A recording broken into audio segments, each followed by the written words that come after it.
할렐루야. 매우 추운 날씨지만 하나님께 예배로 출발하는 여러분들을 축복합니다. 기도하겠습니다. 아버지 하나님, 하나님께서 우리를 지켜보아여 주시고 이렇게 추운 날씨지만 하나님께 예배하는 것이 가장 기쁜 것인 줄 알아 예배로 하루를 출발하는 하나님의 백성들 가운데 은혜를 더하여 주시옵소서. 아버지 하나님, 우리가 하나님 앞에 있습니다. 하나님께서 오늘도 우리의 삶을 책임져 주실 줄로 믿습니다. 주님, 인도하여 주시옵소서. 오늘도 말씀 가운데 살아가게 하여 주시고 오늘도 순종으로 우리의 인생을 써내려가게 하여 주시옵소서.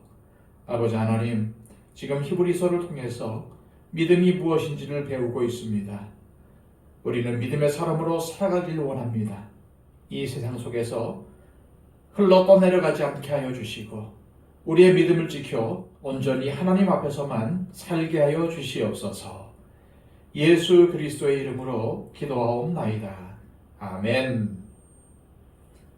다 함께 찬송가 336장 찬양 드립니다.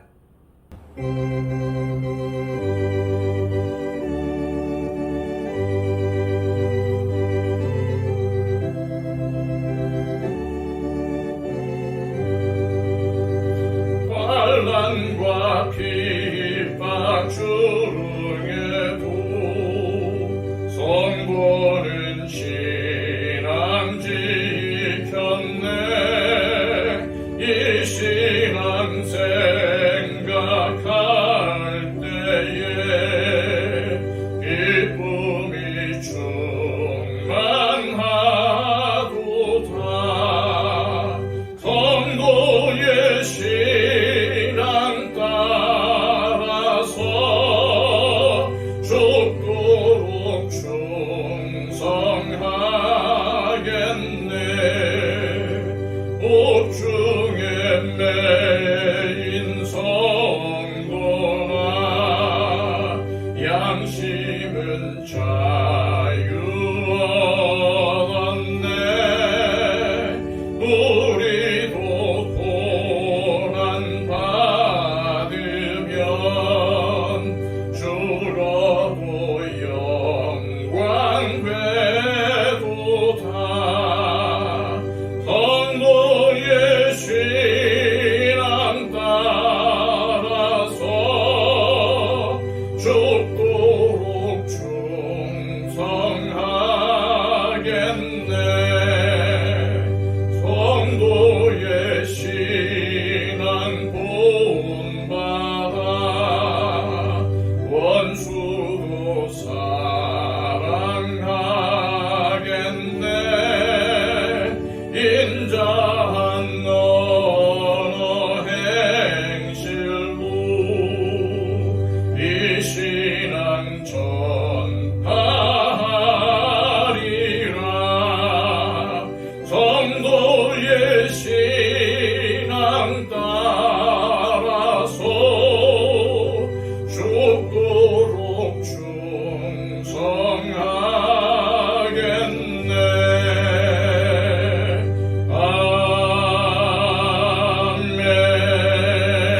아멘.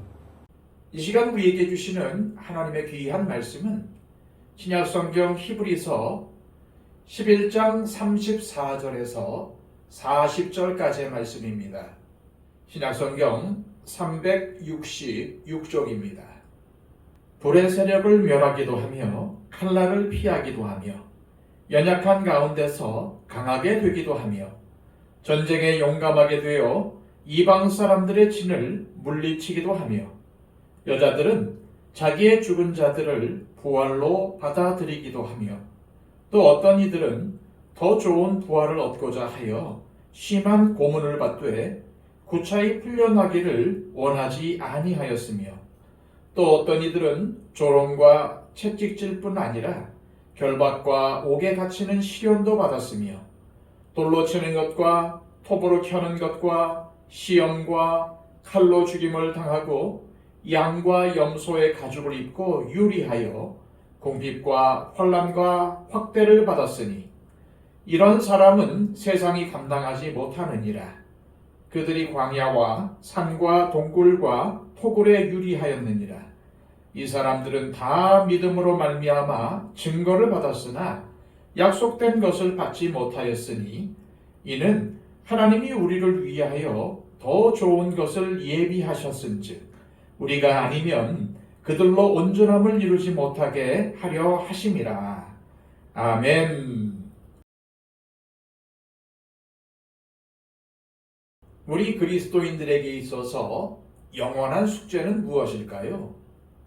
그것은 바로 우리가 세상에 발을 딛고 살고 있지만 세상에 휩쓸리거나 동화되어서는 안 되기에 끊임없이 믿음으로 살려고 노력하는 것이 아닐까요? 지금 우리가 묵상하는 히브리서가 바로 이러한 점을 다루고 있습니다.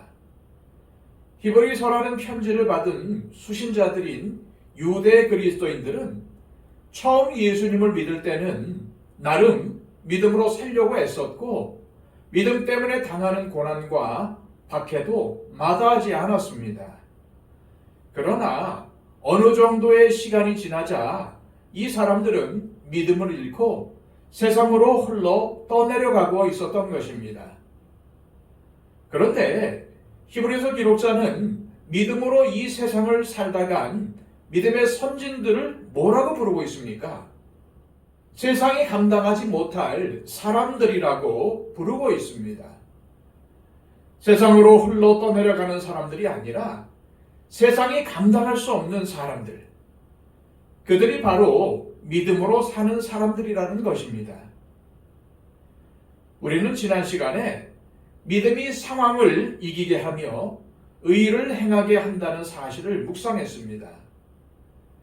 하지만 오늘 본문은 믿음이 시련과 환난을 당하게 한다는 사실에 대해서 이야기하고 있습니다. 그러면서 믿음이 있다는 것은 상황 앞에 타협하거나 변질되는 것이 아니라 오히려 그 상황 앞에서 하나님의 역사를 믿기 때문에 더 당당하고 힘있는 삶을 산다는 것을 강조하고 있습니다. 시련 앞에서 당당한 믿음의 첫 번째 주인공은 사드락, 메삭, 아벳느고입니다.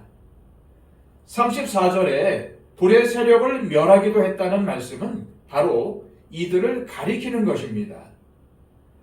이들은 바벨론의 느부갓네살 왕이 세운 금신상에 절하지 않자 참소를 당했고 결국 왕 앞에 끌려왔습니다. 그리고 지금이라도 절하면 살려주겠다는 회유를 받습니다. 이때 이 세 사람이 했던 말이 무엇인 줄 아십니까? 다니엘서 3장 17, 18절입니다. 왕이여, 우리가 섬기는 하나님이 계시다면 우리를 맹렬히 타는 풀무불 가운데에서 능히 건져내시겠고 왕의 손에서도 건져내시리이다. 그렇게 하지 아니하실지라도 왕이여, 우리가 왕의 신들을 섬기지도 아니하고 왕이 세우신 금신상에게 절하지도 아니할 줄을 아옵소서. 우리는 그렇게 하지 아니하실지라도 라는 고백에 주목해야 합니다. 하나님이 그들을 불 가운데서 구원해 주시지 않아도 그것을 하나님의 뜻으로 믿고 기꺼이 죽음을 감당하겠다는 말이 아닙니까? 세상은 이러한 믿음의 사람을 감당할 수가 없습니다. 결국 믿음 때문에 당한 시련 앞에서 당당하게 믿음을 택했던 이 세 사람을 하나님은 높여주십니다. 계속해서 34절에 칼날을 피하기도 했다는 것은 아합과 이세벨의 살해 위협을 피해 그릿 시냇가로 또 사르밧 과부에게로 갔던 엘리야를 생각해 볼 수 있습니다. 사드락, 메삭, 아벳느고가 시련을 정면으로 돌파한 경우라면 엘리야는 하나님께서 피하게 하시고 먹여주시고 돌보아 주신 경우입니다. 이처럼 믿음은 무조건 정면 돌파만 의미하지는 않습니다. 때로는 그릿 시냇가에서 까마귀가 날아다주는 음식으로 연병하며 말라가는 시냇물을 먹어야 할 때도 있습니다. 그리고 마지막 남은 밀가루로 음식을 해먹고 죽으려는 사르밧 과부의 집에서 살아야 할 때도 있습니다. 그런데 이러한 모든 과정을 엘리야는 믿음으로 감당했습니다. 연약한 가운데 강하게 된 사람들도 있습니다. 히스기야는 죽어야 하는 병에 걸렸다가 하나님께서 그의 간절한 기도를 들으시고 생명을 연장해 주시기도 했습니다. 이처럼 믿음은 우리의 몸과 마음을 강하게 하고 담대하게 합니다. 그러므로 믿음이 있다는 것은 나는 약하지만 내가 믿는 하나님이 강하신 것을 믿는 것입니다. 전쟁에 용감하게 되어 이방 사람들의 진을 물리신 것은 여호수아와 갈렙과 같은 사람을 말합니다. 이 사람들은 강한 가나안 족속들 앞에서 두려워하지 않았습니다. 믿음의 시련 앞에서 당당했습니다. 믿음은 어려움이 닥치더라도 하나님을 바라보는 것입니다. 그리고 하나님을 믿고 그렇게 하지 아니하실지라도 담대하게 걸어가는 것입니다. 쉽게 타협하고 흘러 떠내려가는 신앙에는 이러한 견고함이 없습니다. 심지가 견고한 사람이 평강의 평강을 누리게 되는 것입니다. 작은 일에도 요동하고 쉽게 태도를 바꾸는 사람은 신앙생활의 평안과 기쁨을 누릴 수 없습니다. 한국교회가 부흥할 때 예수 믿으면 만사 형통이라는 말을 듣고 교회에 다닌 사람들이 많습니다. 예수를 잘 믿으면 사업이 잘 되고 자녀가 잘 되고 병에도 걸리지 않는다는 것입니다. 비록 병에 걸려도 낫는다는 것입니다. 그런데 지금도 그렇게 아는 성도들이 많다는 것입니다. 하지만 성경은 그렇게 말씀하지 않습니다. 믿음 때문에 시련을 당할 수도 있고 죽을 수도 있다는 사실을 분명히 밝히고 있습니다. 당장 우리가 지금 묵상하고 있는 말씀도 그러한 사실에 대해서 말씀하고 있지 않습니까? 35절은 어떠한 이들은 더 좋은 부활을 얻기 위해 심한 고문을 받되 구차히 풀려나기를 원하지 않았다고 합니다. 이들이 심한 고문을 기꺼이 감당할 수 있었던 것은 믿음이 있었기 때문입니다. 부활의 산 소망이 있었기 때문에 고난을 당해도 믿음을 포기하지 않았다는 말입니다. 하지만 믿음이 없으면 고난 앞에서 쉽게 굴복하고 믿음을 포기할 것입니다. 36절에서 38절은 믿음 때문에 받는 여러 가지 시련에 대해서 말합니다. 조롱과 채찍질, 결박과 옥에 갇히는 시련, 돌로 치는 것과 톱으로 켜는 것과 시험과 칼로 죽임을 당하고 양과 염소의 가죽을 입고 유리하여 궁핍과 환난과 학대를 받았습니다. 광야와 산과 동굴과 토굴에도 유리했습니다. 이들이 이러한 고난을 받은 것은 단지 그들이 그리스도인이었기 때문입니다. 믿음을 버리면 이러한 고난을 안 받을 수도 있었습니다. 그러나 그들은 믿음으로 그 고난을 기꺼이 받았습니다. 더 나은 본향을 향한 믿음, 부활의 산 소망을 가지고 있었기에 고난을 감수할 수 있었던 것입니다. 그런데 히브리서 기록자는 40절에서 이렇게 선포합니다. 이는 하나님이 우리를 위하여 더 좋은 것을 예비하셨은즉 우리가 아니면 그들로 온전함을 이루지 못하게 하려 하심이라. 여기서 우리를 위한 더 좋은 것이 무엇이겠습니까? 그것은 바로 예수 그리스도께서 주신 새 언약입니다. 그리고 히브리서 기록자가 지금까지 설명해온 예수 그리스도에게 영혼의 닻을 내리고 살 때 주어지는 보상들을 의미하는 것입니다. 히브리서 기록자가 지금까지 열거한 믿음의 선진들은 약속은 받았지만은 그 약속의 성취인 예수님은 보지 못한 사람들입니다. 그런데도 이들은 믿음을 지켰다는 말입니다. 하지만 신약의 시대를 살아가는 우리 그리스도인들은 더 좋은 언약, 하나님께서 예비하신 더 좋은 소망을 받은 수혜자들이라는 말입니다. 그러므로 우리 그리스도인들은 이 땅에서 당하는 시련 앞에서 당당해야 하고, 비록 환난과 박해, 어려움과 기근을 당한다고 해도 의연해야 합니다. 왜냐하면 우리는 믿음을 가진 사람들이기 때문입니다.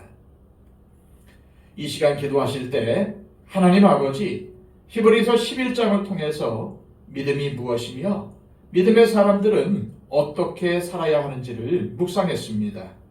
주님, 내가 믿음의 사람이 되기를 원합니다. 믿음이 상황을 이기게 한다는 것을 깨달았으니 고난을 당해도 어려움을 만나도 믿음으로 이기게 하옵소서. 또한 믿음 때문에 당하는 어려움과 시련에도 사람들 앞에서 비굴하거나 믿음을 포기하지 않고 강하신 하나님을 믿고 의연하게 하시고 당당히 시련에 맞서게 하옵소서. 믿음이 나의 생활이 되게 하옵소서. 기도하시기를 바랍니다.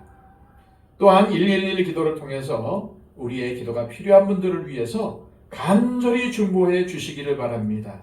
우리의 주변에는 또 이 세상에는 우리의 기도를 필요로 하는 사람들이 많이 있습니다. 위하여 기도해 주시기를 바랍니다. 다 함께 기도하겠습니다.